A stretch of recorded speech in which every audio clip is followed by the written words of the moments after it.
نبی پاک صلی اللہ علیہ وسلم مقام بدر کے اندر صحابہ کرام علیہم رضوان کی صف بندی فرمانے لگے، صحابہ کرام کی صفیں سیدھی کرنے لگے تو ایک صحابی حضرت سواد بن غزیہ رضی اللہ تعالیٰ عنہ، ان کا پیٹ مبارک صف سے تھوڑا آگے نکلا ہوا تھا اور جسم پر لباس بھی پورا نہیں تھا۔ اللہ اکبر! یہ تھے جو اسلام کو فتح عطا کرنے کے لیے آئے تھے اور کفر کو نیست و نابود کرنے کے لیے آئے تھے، لیکن جسم پر لباس بھی پورا نہیں ہے۔ اللہ اکبر!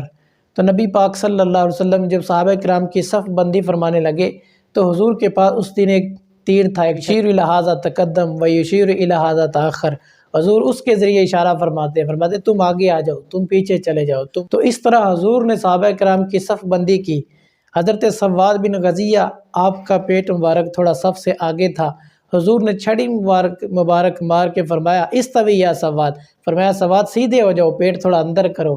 حضرت سواد رضی اللہ عنہ عرض کرنے لگے یا رسول اللہ والذی بعثک بالحق عقیدنی، یا رسول اللہ، اللہ تعالیٰ نے آپ کو حق کے ساتھ بھیجا، عدل فرمانے والا بنا کر بھیجا، انصاف عطا کرنے والا بنا کر بھیجا، مجھے بدلہ دیجئے، قصاص دیجئے۔ میرے آقا علیہ الصلوۃ والسلام جہانوں کی رحمت، اب فرمانے لگے لو بدلہ لے لو۔ حضرت سواد رضی اللہ عنہ عرض کرنے لگے یا رسول اللہ، جب آپ نے میرے بدن پر چھڑی لگائی تھی اس وقت میرے تو پیٹ ننگا تھا، کپڑا نہیں تھا۔ نبی پاک صلی اللہ علیہ وسلم فکاشف عن بطنہ، حضور نے کپڑا مبارک پیٹ سے ہٹا دیا اور فرمایا لو بدلہ لے لو۔ فاعتنقہ فقبلہ، نبی پاک صلی اللہ علیہ وسلم نے جو ہی اپنا پیٹ مبارک سے کپڑا ہٹایا، حضرت سواد حضور کے جسم سے لپٹ گئے، چمٹ گئے اور حضور کے بوسے نہیں لگے۔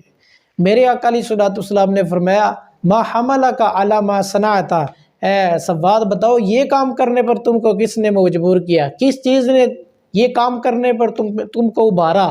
حضرت سواد عرض کرتے ہیں یا رسول اللہ حضر من امر اللہ تعالیٰ قد ما تری وخشیت ان اقتل ورقت ان اکون آخر عہدی بک ونعتنقک کا۔ حضرت سواد عرض کرتے ہیں یا رسول اللہ، اللہ کا امر آ چکا ہے، ابھی دشمنوں سے ہمارا مقابلہ ہوگا، میں رب کی راہ میں شہید ہو جاؤں گا۔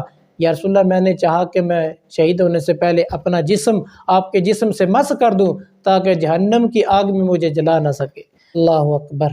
یہ تھا نبی پاک صلی اللہ علیہ وآلہ وسلم کے صحابہ کرام علیہم الرضوان کا کریم آقا علیہ الصلوۃ والسلام سے عقیدت اور محبت کا انداز کا عقیدہ تھا کہ جو چیز حضور کے جسم سے مس ہو جائے اللہ تعالیٰ اس کو جہنم کی آگ پر حرام فرما دیتا ہے۔